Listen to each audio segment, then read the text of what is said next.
Hi, I'm Michele, coming to you from the Portland Public Library in Portland, Maine, in the children's room, just finishing up a game of basketball. Did you know the game of basketball is 130 years old?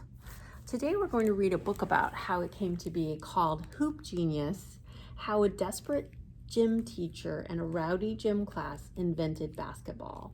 Written by John Coy, illustrated by Joe Morse, and published by Carol Rhoda Books. Here's some of the rowdy students. In December of 1891, James Naismith, a young teacher, took over a rowdy gym class that had already forced 2 teachers to quit.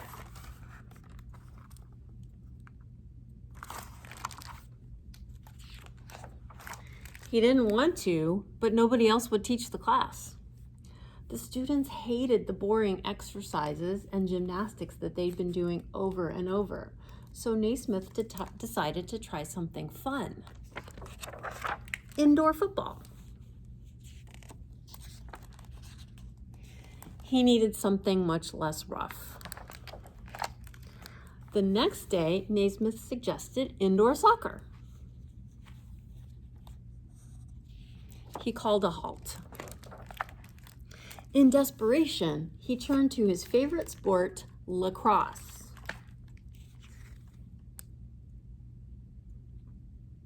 Nothing was working with this group. Naismith felt like giving up, but couldn't. The boys in the class reminded him of how he'd been at their age: energetic, impatient, and eager for something exciting.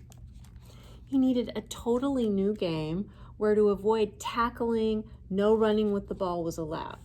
He remembered playing duck on a rock as a boy. In that game, you knocked an opponent's fist-sized stone off a larger rock by throwing your own. If you missed, you had to retrieve your stone before you were tagged, so accuracy was more valuable than force. He snapped his fingers and said, "I've got it! How about a game with a goal off the ground that required an arching throw?" That night, he stayed up late thinking about the new game. The next morning, December 21, 1891, Naismith rushed into his office and grabbed a soccer ball. Now he needed a goal. He asked Pop Stebbins, the building superintendent, for a couple of square boxes. He didn't have them, but he had something else: 2 old peach baskets. Naismith tacked the rules to the gym bulletin board and promised the class if this new game failed, he would not try any more experiments. Captains chose teams of 9 members, and Naismith selected 2 center men. He tossed the ball up between them, and they jumped for it to start the new game. Because the men had never played before, Naismith called many fouls for holding, pushing, and tripping. After 2 fouls, the player had to sit on the sideline until the next goal occurred. William Chase launched a shot from 25 feet that went in for the first and only basket of the game. When Naismith blew the whistle to end the game, nobody wanted to leave. The next day, the students lined up eagerly for the game. They played hard, but avoided fouling because they wanted to stay on the court. When the students went home for Christmas vacation, they taught the new game to their friends. Soon, people in cities, small towns, and on farms were playing basketball.